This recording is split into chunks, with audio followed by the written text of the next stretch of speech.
রবিবারের সকালে এইরকম গরম গরম ফোলা লুচি আর ছোলার ডাল কার না ভালো লাগে। আমাদের তো প্রায় হয়। আজ তোমাদের সাথে এই রেসিপিটা প্রথমবার শেয়ার করলাম। ছোলার ডালের প্রথম সিক্রেটটা হচ্ছে এর স্ট্রাকচার।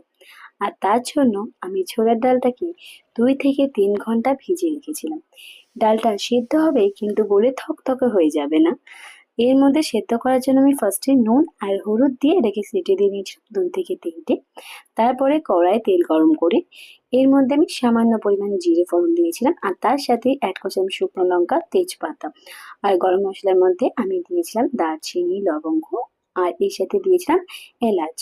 দিয়ে ফোড়নটা একটু নাড়াচাড়া করে আমি দিয়েছিলাম এখানে আদা গ্রেট করে। তোমরা চাইলে আদাটাকে বেটে দিতে পারো, বাট আমি গ্রেট করে দিয়েছিলাম।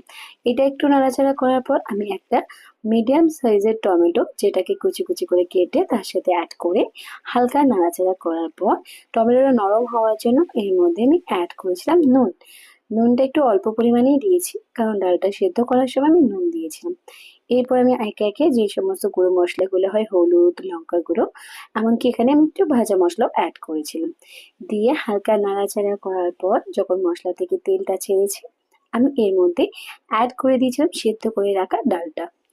তো ব্যাস রেডি ছোলার ডাল। আর তো কোনো ঝামেলাই নেই।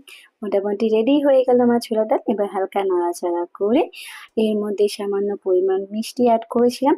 ছোলার ডাল বলছি মানে মিষ্টিতে কিপটেমো করা যাবেই না, বাট আমি একটু মিষ্টি কম খাই তাই একটু কিপটেমো করে ফেলেছিলাম মিষ্টি দিতে। আর তার মধ্যে অ্যাড করেছিলাম কাঁচা লঙ্কা আর সামান্য ঘি, যেহেতু আমার হাজবেন্ড ঘি খেতে একদমই পছন্দ করে না তাই সামান্যই দিয়েছিলাম। আর ওপর থেকে ধনেপাতা দিয়ে আমি রেডি করে ফেলেছিলাম আমার হাজবেন্ডের সব থেকে ফেভারিট ডিশ এর মধ্যে একটা, ছোলার ডাল। এবার অন্যদিকে আমি তেল গরম করে গরম গরম করে লুচি ভেজে ফেলেছিলাম। আর তোমাদেরও বলবো তোমরাও একটা রবিবার এটা ট্রাই করে দেখো তোমাদের সুবিধা মতো। আর জানিও কেমন হলো খেতে। যদি ভালো লাগে অবশ্যই আমাকে কমেন্ট করে জানাবে কেমন হয়েছে। আর আমার ভিডিওটা যদি পছন্দ হয়ে থাকে আরো ভালো ভালো ভিডিও পেতে আমার চ্যানেলটাকে লাইক, শেয়ার, সাবস্ক্রাইব করতে ভুলো না। টাটা।